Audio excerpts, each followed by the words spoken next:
السلام علیکم پیارے دوستوں اور بچوں، آج کی کہانی کا نام ہے عقلمند چوہیا۔ ایک دفعہ کا ذکر ہے کہ ایک چھوٹی پہاڑی میں کئی بل تھے جن میں کئی چوہوں نے بسیرا کر رکھا تھا۔ یہ مٹی کی پہاڑی تھی جس پر طرح طرح کے پودے پھیلے ہوئے تھے۔ پودوں کے درمیان میں چوہوں کی بل تھی جو عام طور پر دکھائی نہیں دیتی تھی۔ ان بلوں میں ایک بل ایک چوہیا کی تھی جس کا نام زیما تھا۔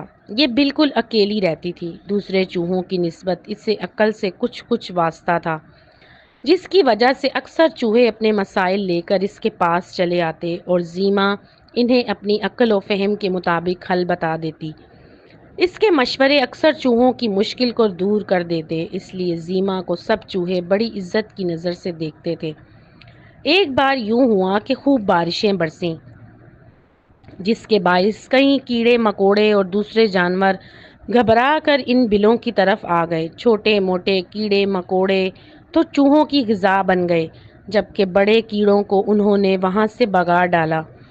انہیں نودات جانوروں میں ایک چھوٹا کچھوا بھی شامل تھا جو جسامت میں چوہوں سے تھوڑا سا بڑا تھا۔ وہ ہر کسی کی بل میں گھس جاتا اور وہاں موجود ذخیرے کی گئی خوراک چٹ کر جاتا۔ چوہوں نے بڑی کوشش کی کہ اسے وہاں سے بھگا دیں، مگر انہیں کامیابی نہ حاصل ہو سکی۔ کچھوا بڑا ہوشیار اور چالاک تھا، وہ چوہوں کی ہر چال کو ناکام بنا دیتا تھا۔ تنگ آ کر سب چوہے زیما کے پاس چلے آئے اور اس سے مدد کی طلب کی۔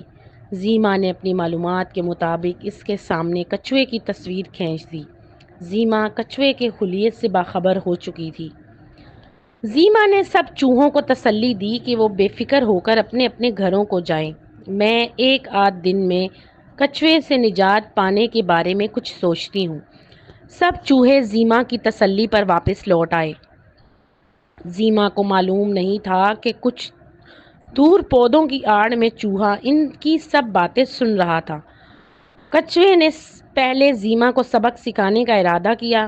وہ چپکے سے زیما کے بل میں داخل ہو گیا۔ زیما چوہوں کو رخصت کرنے کے بعد کچھوے کے بارے میں سوچنے لگی کہ اس سے کیسے جان چھڑائی جائے۔ کچھ دیر سوچنے کے بعد اس کے چہرے پر گہرا اطمینان پھیل گیا، جیسے وہ کوئی فیصلہ کر چکی ہو۔ زیما کپڑے سے جھاڑ کر اپنی بل میں داخل ہو گئی۔ وہ ابھی کچھ فاصلہ طے کر پائی تھی کہ اسے راہداری میں کچھ حرکت محسوس ہوئی۔ وہ چونک پڑی۔ اس نے غور سے دیکھا تو اس سے معلوم ہوا کہ اس کی بل میں ایک لال بھگڑ گھسا ہے۔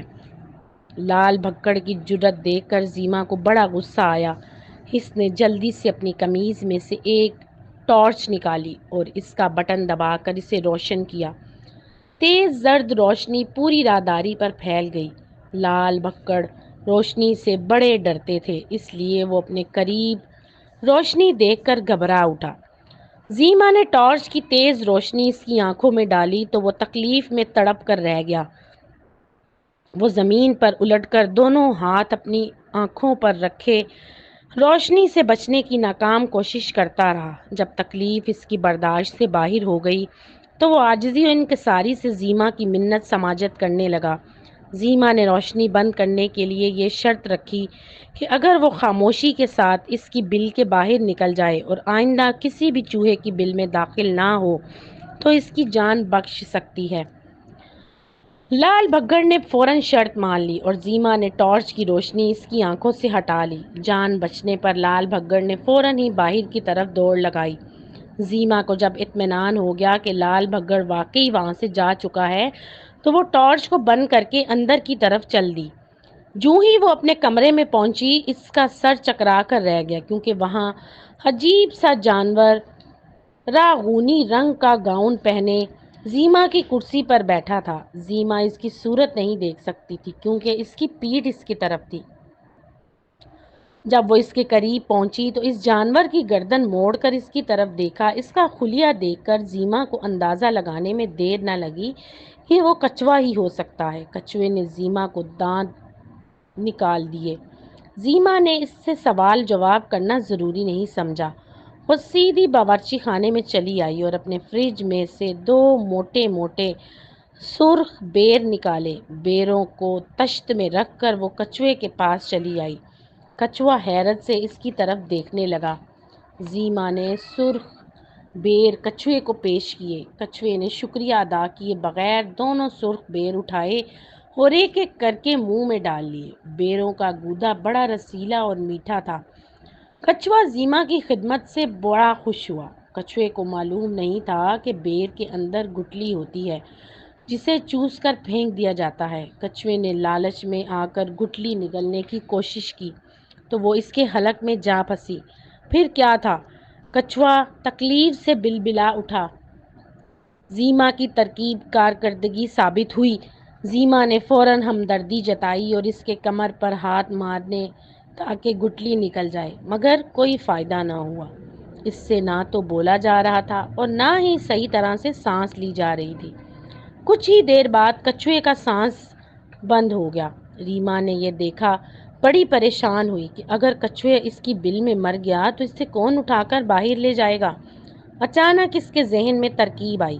اس نے کچھوے کو کہا اگر وہ فوراً ڈاکٹر کے پاس چلا جائے تو اس سے کچھ مدد ہو سکتی ہے۔ کچھ تکلیف سے نہایت پریشان تھا۔ اس نے بامشکل اشارے سے ڈاکٹر کے بارے میں پوچھا تو زیما نے فوراً اسے راستہ بتایا۔ کچھوا گرتا پڑتا اٹھا اور اس کے بتائے ہوئے راستے کی طرف بڑھ گیا۔ زیما اس کے پیچھے پیچھے چلی آئی۔ راستہ بڑا اخرت تھا، ہر طرف کیچڑ پھیلا ہوا تھا۔ کچھوا اس سے بے خبر اپنی تکلیف کی شدت میں آگے بڑھتا چلا گیا۔ زیما کچرے کے شروع میں ہی رک گئی۔ وہ کچھوے کو آگے جاتا ہوا دیکھتی رہی۔ وہ کیچڑ دراصل دلدل تھا جو کہ اپنے اندر آنے والے جانوروں کو نگل لیتا تھا۔ کچھوا جب کافی آگے بڑھ گیا تو اس کے پاؤں کیچڑ میں دھنس گئے۔ کچھوے نے اپنا پاؤں اٹھانا دشوار ہو گیا۔ وہ حلق کی تکلیف کو بھول کر کیچڑ میں پھنسے پاؤں نکالنے کی کوشش کرنے لگا۔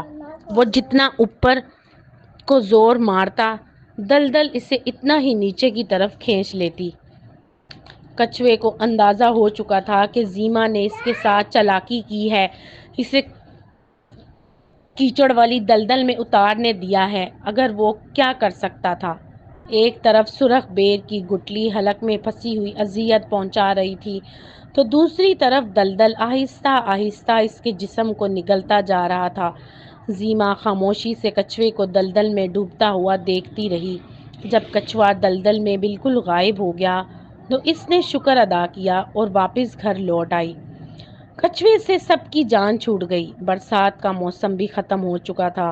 تیز دھوپ ہر طرف پھیل گئی۔ کیڑے مکوڑوں اور جانوروں کی آمد کا سلسلہ بھی رک چکا تھا۔ زیما نے محفوظ خوراک کو دھوپ لگوانے کا سوچا تاکہ اس میں برساتی نمی ختم ہو جائے۔ اگلے دن اس نے محفوظ کیا ہوا پنیر باہر نکالا اور اسے دھوپ میں رکھ دیا تاکہ اس میں برسات کے اثرات ختم ہو جائیں۔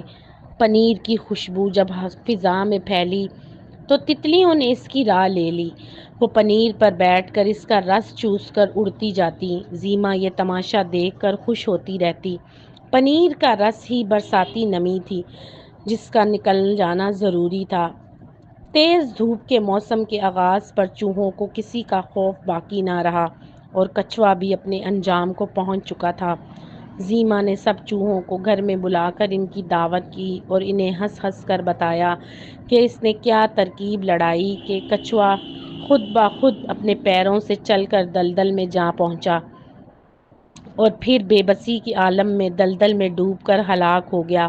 زیما کی کہانی سن کر سب چوہوں نے خوب ہلا گلا کیا۔ تو دوستو، اگر آپ کو یہ کہانی پسند آئے تو میرے چینل کو لائک اور سبسکرائب ضرور کیا جائے۔